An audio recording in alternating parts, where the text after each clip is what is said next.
วบุตรอยู่สันห้าเทวดาอยู่สันสี่ธรณีสันเก่าอินตาเท่าผู้ดังแน่ทั้งเจ้าบาปนกเกณฑ์เส้นได้ทั้งเจ้าเวนนกอุ้ม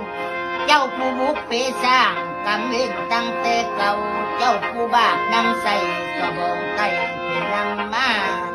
ตบมือตามย้ำมือซอกมือประกอบวันดีจังได้แต่งเครื่องพ่อจังได้งอเครื่องแม่โอ้ยพ่อเอ้ยตั้งแต่เครื่องสมสร้างก็หาให้ผู้สิ่งแม่แต่กล้วยอยู่หินก็หาให้เจ้าสู่ใบ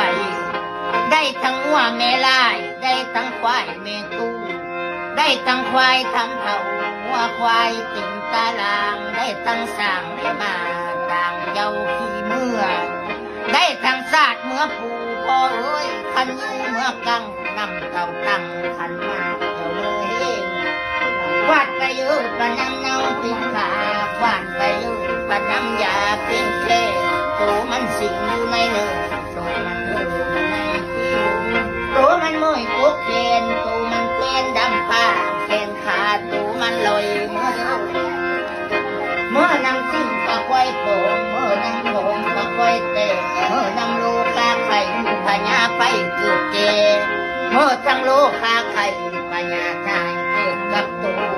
พอนกอูตูกูเอาควันขอประจันตูคานเดาซื่อโตเป็นมือเว้าบ่มือเป็นผีเว้าบ่กว่าโตมันสุดเจ้าคือกล้วยแบบสวยเจ้าคือปีละเส้นได้ต้นจะเลิกแต่งาลาสาแต่ผู้ป่วยเด้อเมื่อเจเด้ออย่าหักแทงเจ้าเบื้องขวาเพราะเว้ยอย่าหักขาเจ้าเบื้องซ้ายอย่าสู้หักแทงไว้นางลาให้ป่วยสู้เส้นสู่คนสู่ตนเจ้าลอยส่งไว้สิตัดกับเจ้าสายหลังบ่ให้เว้าเมียลาไว้สิตัดกับเจ้าสายหน้าบ่ให้เว้าเมียเป็นบ่แม่นลูกในศาลบ่แม่นหลานในห้องเจ้าก็ตายไปดีพ่อเอ้ยเจ้าก็หนีไปเป็นคนแล้วเดินทางคนละเส้นดวงตาเว้นคนละหน่วยส้นเด้อส้นเจ้าเลิกแต่หน้าลาสาแต่ผู้ป่วยบ่ให้หัดอยู่กุกโคบ่ให้ขออยู่กุกลีมื้อแรงก็บ่ให้มาเผามื้อเช้าก็บ่ให้มาคอย